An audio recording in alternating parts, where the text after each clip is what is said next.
नमस्कार साथियों, स्वागत आपका गवर्नमेंट बांगड़ कॉलेज डीडवाना के यूट्यूब चैनल पे। मैं Chenaram Mundliya, assistant professor political science, government college Didwana.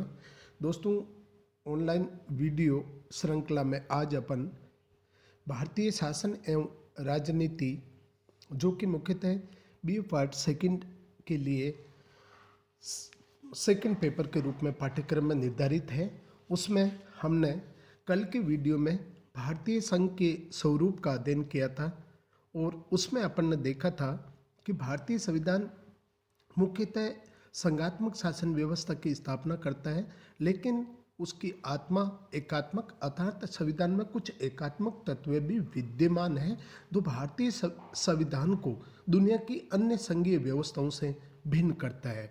हमारे संघ के स्वरूप अन्य दुनिया के देशों के स्वरूप से कुछ भिन्न है और इसी परिप्रेक्ष्य में आज के इस वीडियो में अपन देखेंगे कि भारतीय संघ की ऐसी कौन सी विशेषता है जो उसके दुनिया के अन्य संघीय व्यवस्थाओं से भिन्नता प्रदान करती है। तो आइए शुरू करते हैं भारतीय संघ की प्रमुख विशेषताएं।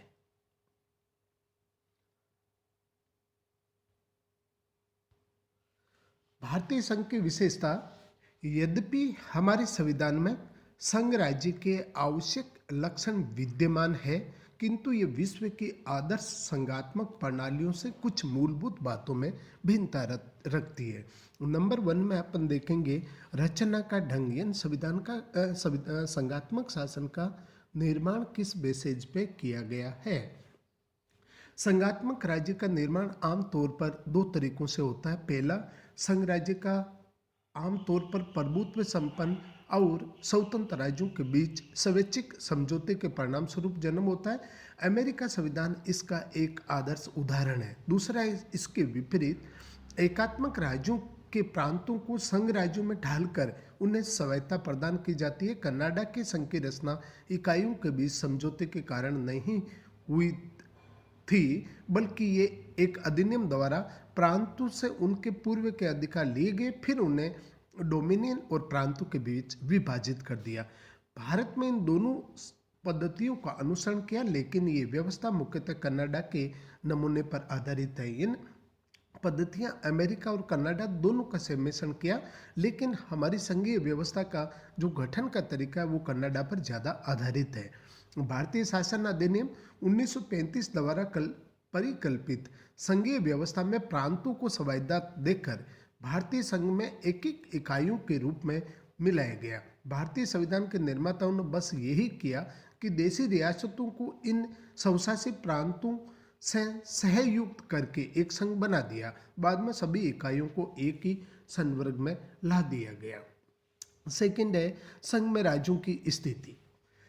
संयुक्त राज्य अमेरिका में संघ की रचना से पूर्व राज्यों का प्रभुत्व संपन्न और स्वतंत्र अस्तित्व था, इसलिए वे सामान्यतः प्रयोजन के लिए जितनी प्रभुसत्ता का समर्थन करना आवश्यक था उससे अधिक देने के लिए सहमत नहीं थे।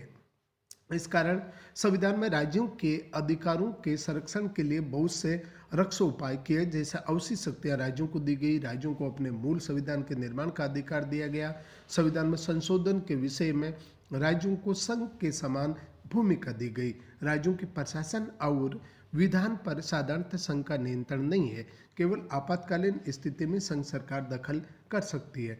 भारत में इन रक्षोपायों की व्यवस्था नहीं है। भारत में इसकी आवश्यकता भी नहीं थी, क्योंकि राज्य प्रभुत्व संपन्न इकाई नहीं है। हमारे संविधान में अवशिष्ट शक्तियाँ राज्यों की अपेक्षा केंद्र को दी गई है। राज्य सूची के विषय पर भी कुछ दशाओं में परिस्थितियों में केंद्र कानून बना सकता है। राज्यों पर केंद्र द्वारा प्रशासनिक और वित्तीय नियंत्रण की कठोर व्यवस्था है। राज्यों का संविधान भारत के संविधान में ही उल्लेखित है और संविधान में संशोधन में राज्यों की भूमिका गौण है। इस प्रकार भारत संघ में राज्यों की स्थिति द्वितीय श्रेणी की है, न कि अमेरिका की तरह प्रथम श्रेणी की।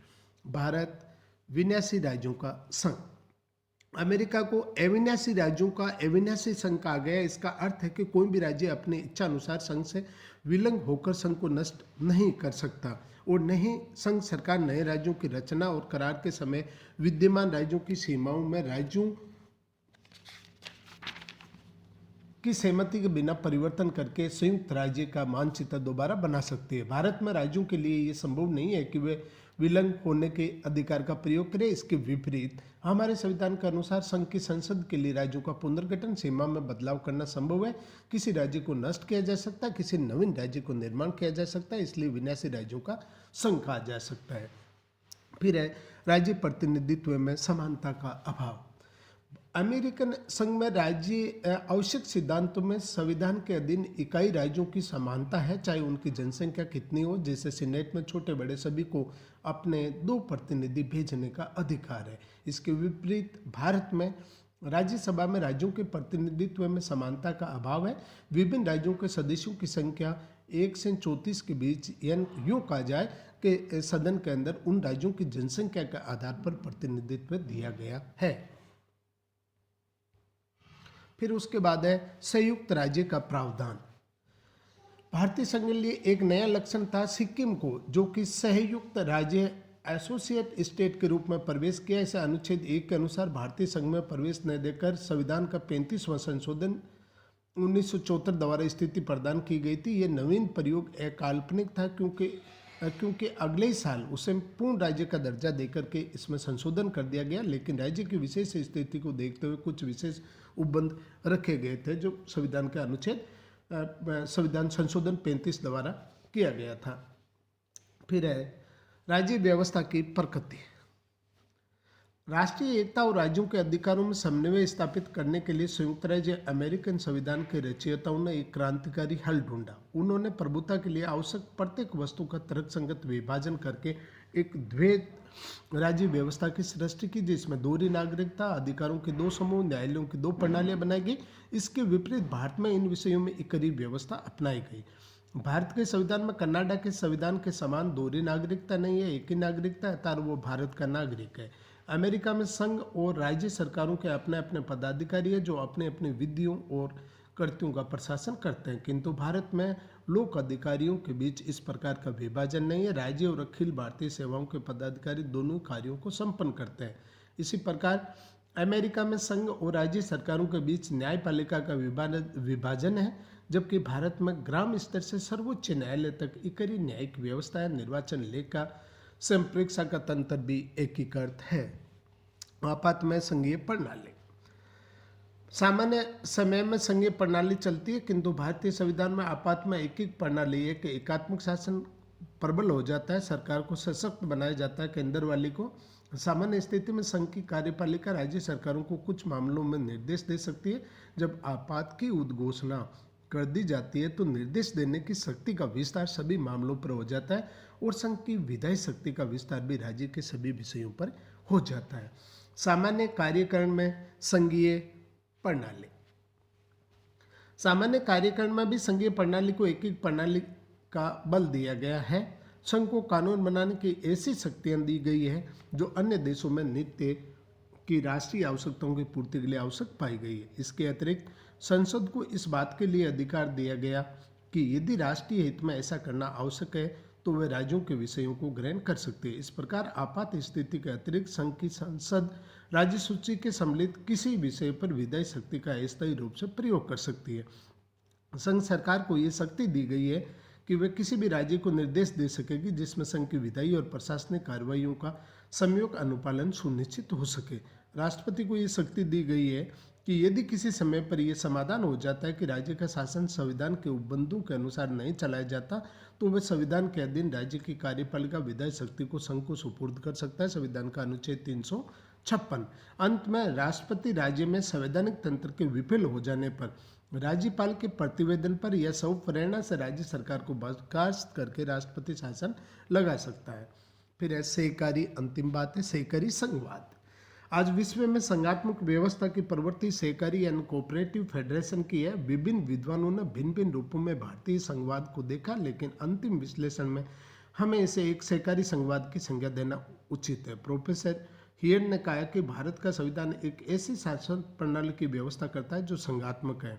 प्रोफेसर एलेक्स जेंटोविच ने इस दृष्टिकोण का विरोध करने का प्रयत्न किया कि भारतीय संघात्मक राज्य। इस मामले में वे मानता है कि भारत का संविधान अनोखा है। सच पूछा जाए तो ग्रेनविल ऑस्टिन का विचार है कि भारतीय संघ सहकारी संघ है।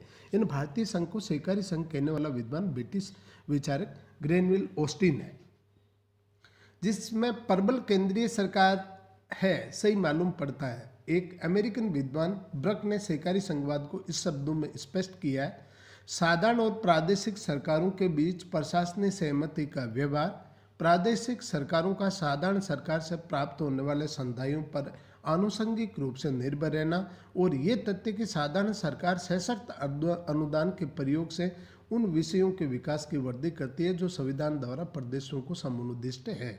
वस्तुतः संघ और राज्य सरकारें एक दूसरे से परस्पर स्वतंत्र होने के सिद्धांत के आधार पर सहकारी संघवाद के सिद्धांत के आधार पर कार्य करती है। अधिकांश संघीय देशों में यही प्रवृत्ति दिखाई देती है और भारत में संघवाद का यही रूप देखने को मिलता है। धन्यवाद। जय हिंद, जय भारत।